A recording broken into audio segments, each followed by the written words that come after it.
It is freezing cold in Bloomington, but it is even colder outside for those without a home.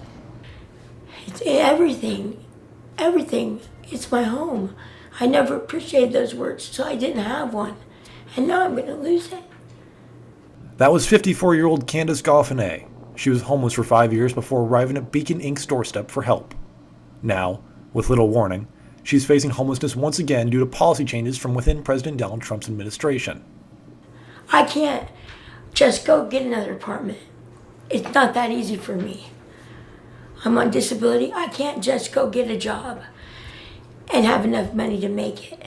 The funding decrease comes specifically from the U.S. Department of Housing and Urban Development and their continuum of care competition. Their 2025 competition limits aid organizations to only use 30% of the renewal funds toward permanent housing programs, effectively ending their support and forcing organizations into less effective models. Reverend Forrest Gilmore, executive director of Beacon, said the changes would render hundreds of their residents homeless, and Beacon would lose the ability to help hundreds more.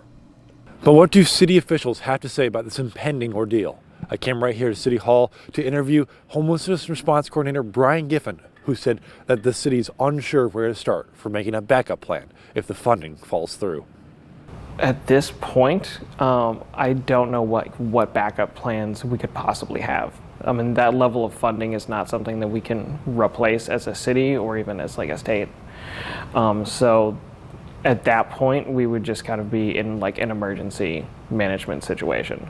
Giffen also says that Bloomington would not be able to handle the increased unhoused population, stating that multiple of the city's emergency shelters are already at capacity. I mean, we would see progressively more and more, street homelessness, unsheltered homelessness, and we would see very particularly vulnerable people out on the street with nowhere to go, right?